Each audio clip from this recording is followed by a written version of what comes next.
Welcome to Whispers of Crime, our murder mystery podcast. I'm Gabriela, and this is our third episode, which is about John Wayne Gacy, aka the Killer Clown, an American serial killer who raped, tortured, and murdered at least 33 young men and boys in the 1970s. Prior to being discovered, Gacy had been his neighborhood's cool guy. He used to volunteer a lot for children's hospitals and for charities.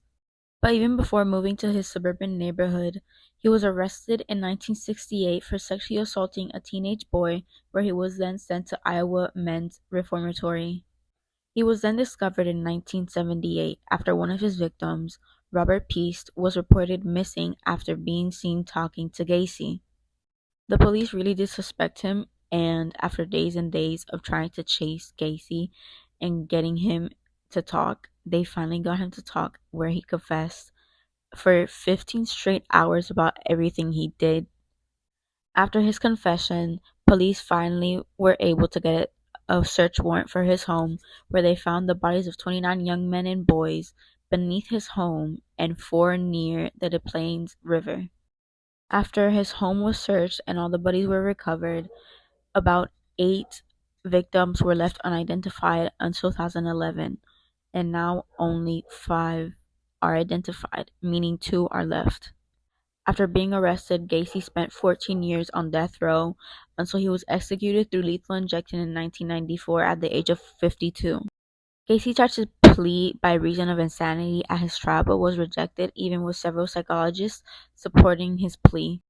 Many people believe this was his plan all along, a twisted childhood fantasy of his he wanted to partake in. Others believe he accidentally killed one boy, then couldn't help himself. Whatever the case is, we know he had no regret in what he did, and he actually sought pleasure from doing it. He liked when the boys put up a fight before killing them. Now we're going on to our theories. Why did he actually do it? Did he really just find pleasure in it? Was he actually insane, or was he faking it in hopes for a lesser sentence? A lot of people actually think that his wife, Carol Hoff, was actually involved with it, which I don't personally believe so, because when she asked about the stench that was going on around the house, he admittedly lied to her and told her that it was just construction and that there was moss around the house that he needed to fix. And she was also known to be very protective of her children, so I don't think she would knowingly let her children stay with a man who killed over 30 other children. Another theory is that he had been planning to commit all these murders right after he sexually assaulted that boy, because he felt powerful and he wanted all of that power, and he sought pleasure from it. Which, this is probably the most believable one because of how demented he was as a person.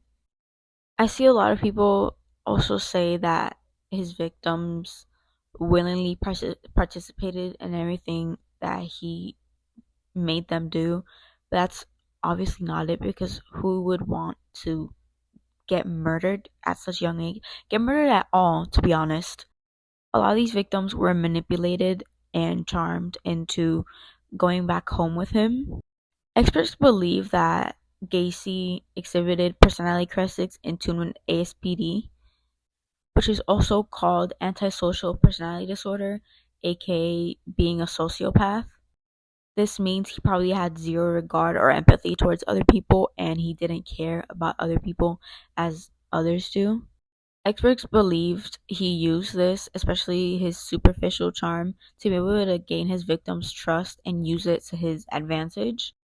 There's also this weird theory with murder fanatics where they believe that Gacy was this sort of mastermind and genius just because he had an IQ of 118, which signifies near superior intelligence.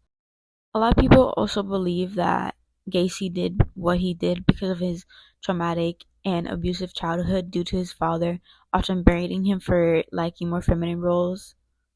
His father would often favor his sisters, and he was verbally and physically abusive to him and his mother and sisters, but he specifically targeted Gacy for being dumb and stupid and feminine, in his words.